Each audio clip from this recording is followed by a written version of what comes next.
तामाङ समुदायमा कति थरहरू होलान्? स्रोतहरू हेर्दा कतै 94, कतै 196 अनि कतै त 66वटा थर र त्यसका उपथरहरू भएको देखिन्छ। यो सङ्ख्यामा यति धेरै फरक किन? यो आफैमा एउटा रहस्य जस्तो छ, होइन? आज हामी यही तामाङ थर, जसलाई रुई पनि भनिन्छ, यसको एकदमै जटिल तर उति नै रोचक संसारभित्र पस्दैछौँ। हो, र हाम्रो उद्देश्य खालि सङ्ख्या गनेर बस्ने मात्रै होइन, बरु यी स्रोतहरूको आधारमा तामाङ थरहरू कसरी बने, किन एउटै थरको यति धेरै हिज्जे भेटिन्छ र यी सबै भिन्नताका बावजुद समुदायलाई एउटै सूत्रमा बाँध्ने स्वाङ्गेबाई भन्ने सामाजिक व्यवस्था के हो भनेर गहिराइमा बुझ्नु हो। हो, यो केवल थरको कथा होइन, यो त समुदायको पहिचान, इतिहास र अस्तित्वकै कथा हो। त्यसो भए यो सङ्ख्याको रहस्य सुल्झाउन कहाँबाट सुरु गरौँ त? स्रोतहरूले यी सयौं थरहरूको उत्पत्तिको कुनै एउटा निश्चित जड देखाएका छन् कि यो विभिन्न कारणहरूको मिश्रण हो? यो निश्चित रूपमा विभिन्न कारणहरूको मिश्रण हो। स्रोतहरूले थर विकासका पछाडि मुख्यतया 5वटा आधारहरूलाई औँल्याएका छन् र तीमध्ये सबैभन्दा प्रमुख र रोचक आधार हो बसोबास गरेको ठाउँ। बसोबास गरेको ठाउँ मतलब भूगोलले थर बनायो? हो, ठ्याक्कै। मानिसहरूलाई चिन्न सजिलो होस् भनेर उनीहरू बसेको भौगोलिक पहिचान, जस्तै डाँडा, पाखा, भिर, खोला वा जङ्गलको नामबाट थरहरू बने। भूगोलले थर निर्धारण गर्ने कुरा त विश्वका अरू समुदायमा पनि सुनिन्छ, तर के हाम्रो स्रोतमा यसको कुनै विशेष तामाङ उदाहरण छ जसले यो प्रक्रियालाई अझै प्रष्ट पारोस्? छ, र एउटा निकै रोचक उदाहरण छ। छुक्कु दोर्जे नामका एक व्यक्ति थिए जो खासमा लोप्चन थरी थिए। उनका सन्तानहरू छरिएर बस्न थालेपछि उनीहरूको थर पनि बदलिँदै गयो। कसरी? जो पाखामा बसे उनीहरू तामाङ भाषामा पाखो जनाउने शब्द ब्लेबाट ब्लेन्देन भए। ए, ब्लेन्देन हो। जो बस्तीको तलतिर बसे उनीहरू छोदेन भनिए। जो खोलाको छेउमा बसे उनीहरू स्याङ्देन भनेर चिनिए। अनि जो सिरानमा बसे उनीहरू योर्सादेन भए। गजब! एउटै वंशबाट भूगोलको आधारमा 4वटा नयाँ थर, तर उनीहरू एउटै पुर्खाका हुन् भन्ने कुरा पछि कसरी थाहा भयो त? स्रोतले भन्छ उनीहरूले पूजा गर्ने कुल देवता एउटै थियो। यही साझा सांस्कृतिक अभ्यासले उनीहरूको वंश एउटै हो भन्ने कुरालाई पुष्टि गर्यो। यसले के देखाउँछ भने थर बदलिए पनि आफ्नो वंशको चिनो अर्थात् कुल देवतालाई उनीहरूले बिर्सेका थिएनन्। भूगोलको आधारमा थर बन्ने कुरा त अनौठो रहेछ, तर यसले त थरको सङ्ख्यामा थोरै मात्रै वृद्धि गर्यो होला। स्रोतले भनेको त्यो 196वटा थर बन्नुका पछाडि त अरू पनि ठूलै कारणहरू हुनुपर्छ नि, होइन र? बिल्कुल। दोस्रो आधार हो अन्य समुदायसँगको घुलमिल। तामाङ समाजको विकास हुने क्रममा बाहिरबाट आएका अन्य समूहहरू पनि यसमा मिसिन पुगे, जसबाट नयाँ थरहरू थपिए। अनि तेस्रो आधार अझै चाखलाग्दो छ, विजातीय विवाह। विजातीय विवाह? हो। तामाङ पुरुषले अन्य जातकी महिलासँग विवाह गरेपछि जन्मेका सन्तानलाई चिनाउन नयाँ थर दिइयो। एकछिन है, स्रोतले यस्ता थरहरूलाई कसरी हेरेको छ? के तिनलाई अरू तामाङ थरहरू सरह नै मानिन्छ? यहाँनिर स्रोतको दृष्टिकोण अलि फरक छ। स्रोतले भन्छ यस्ता थरहरूमा हिन्दूकरणको प्रभाव देखिन्छ र ती वास्तविक तामाङ थर होइनन् भन्ने मान्यता समाजमा थियो रे। ए हो, यसले समुदायभित्र पहिचानको शुद्धतालाई लिएर एक किसिमको संवेदनशीलता थियो भन्ने संकेत गर्छ। तर समयसँगै समाज परिवर्तन हुन्छ। सयौं वर्षदेखि तामाङ समुदायमै रहेका ती परिवारलाई आज पनि वास्तविक होइन भन्नु कतिको न्यायोचित होला? के स्रोतले यसबारे केही भन्छ? यो एकदमै महत्त्वपूर्ण प्रश्न हो। स्रोतले यो पुरानो मान्यतालाई दस्तावेजीकरण गरेको हो, तर आधुनिक दृष्टिकोणबारे धेरै बोलेको छैन। यद्यपि यसले के देखाउँछ भने समुदायले आफ्नो मौलिक पहिचान जोगाउन कस्ता सामाजिक सीमाहरू कोरेको थियो। बाँकी दुई आधारहरू पनि छन्।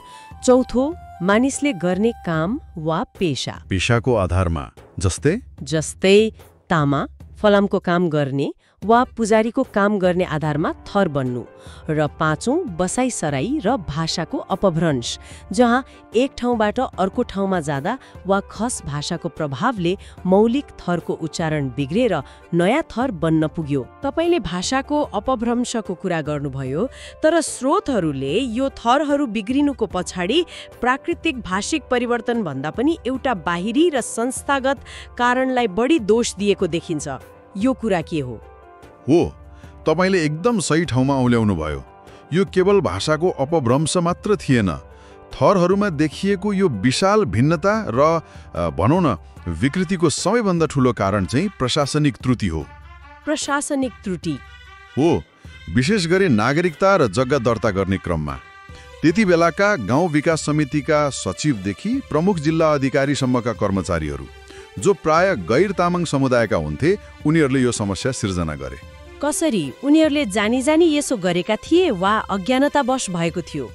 स्रोतले जानी जानी गरेको भन्ने किटाण गर्दैन, तर अज्ञानता र असंवेदनशीलता प्रमुख कारण देखिन्छ।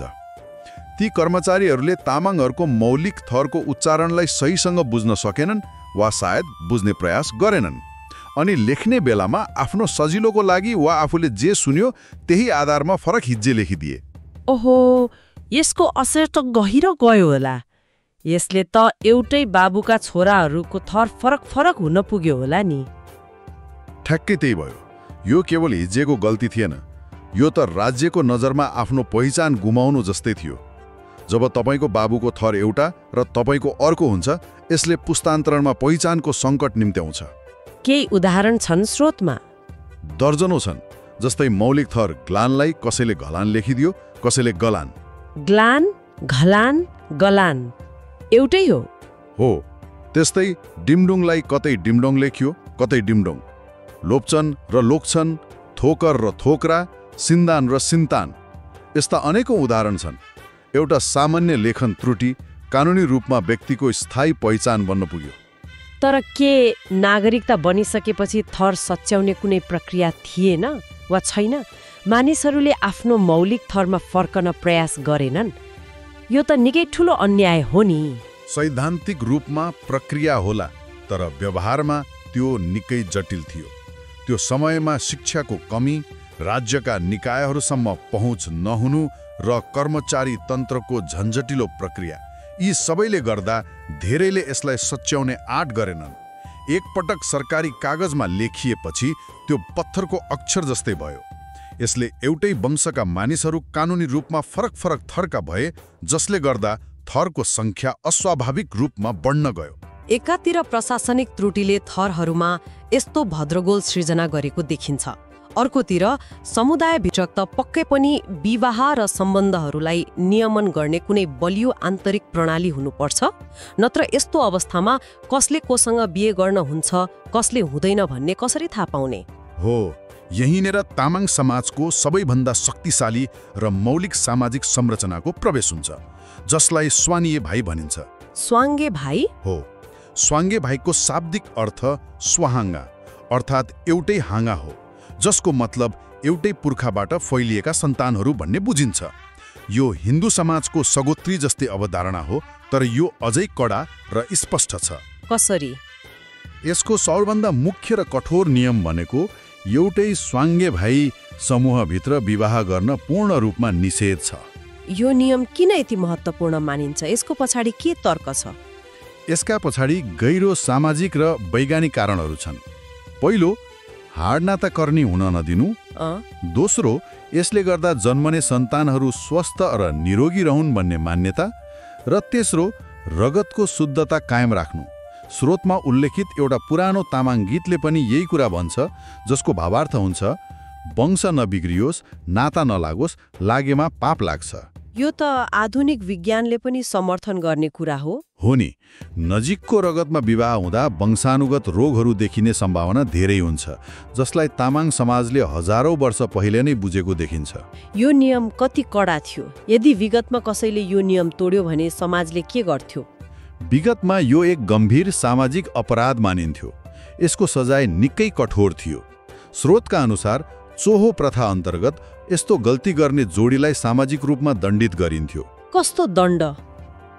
कल्पना गर्नुस् त, उनीहरूलाई सुँगुरको पाठा बोकाएर, जुन उनीहरूको गल्तीको प्रतीक हुन्थ्यो, औल क्षेत्र अर्थात् चितवनतिर देश निकालासम्म गरिन्थ्यो। देश निकाला नै? हो, केवल प्रेम वा विवाहको कारणले आफ्नो घर, परिवार र समाज सधैँका लागि छोडेर जानुपर्ने। यो नियमको सामाजिक महत्त्व र कठोरता कति थियो भन्ने कुरा यसले देखाउँछ। स्वाङ्गे भाइ समूहहरू कसरी बनेका हुन्छन्?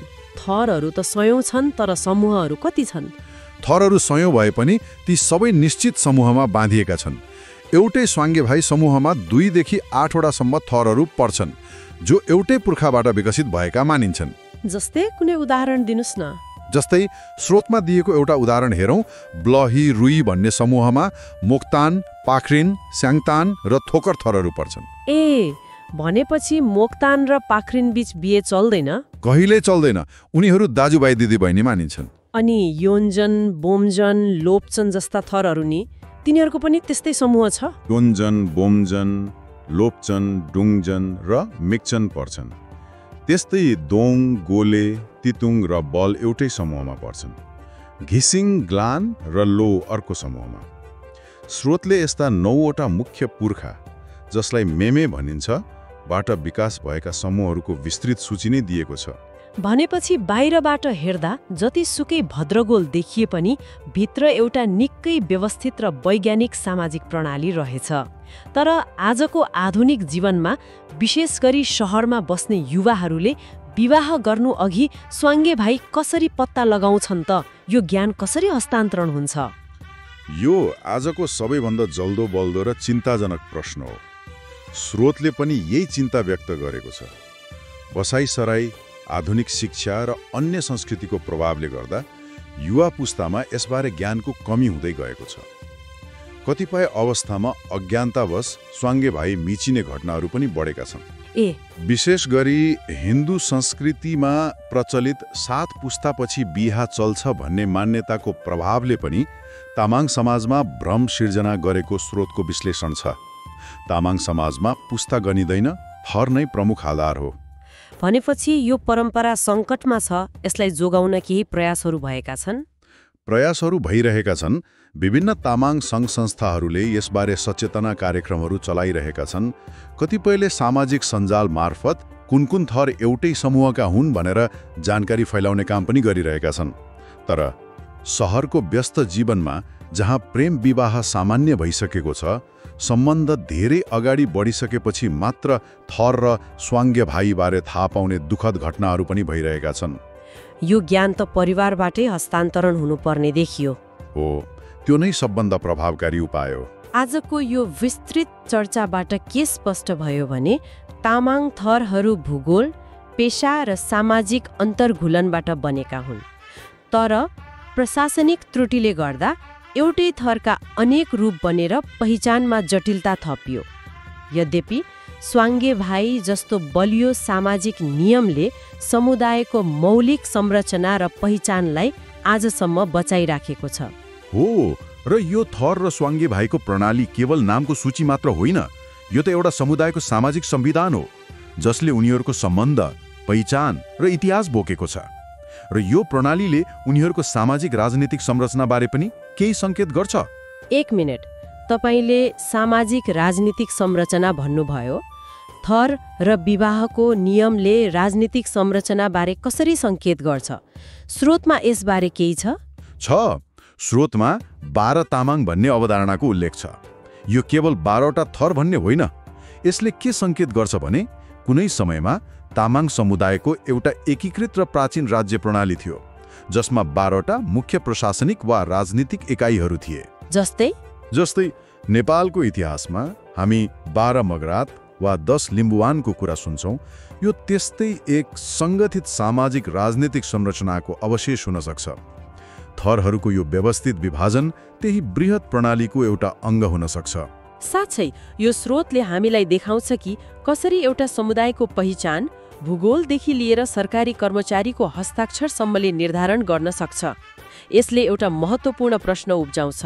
तीव्र बसाइसराई र आधुनिकताको यो युगमा यदि एउटा सरकारी हस्ताक्षरले शताब्दीौं पुरानो थरलाई बदल्न सक्छ भने आजको डिजिटल युगमा जहाँ हाम्रो पहिचान डाटाबेसमा कैद हुन्छ, त्यहाँ समुदायहरूले आफ्नो अस्तित्व जोगाइराखेका यस्ता अलिखित तर महत्त्वपूर्ण सामाजिक नियमहरूलाई कसरी संरक्षण गर्न सक्छन्?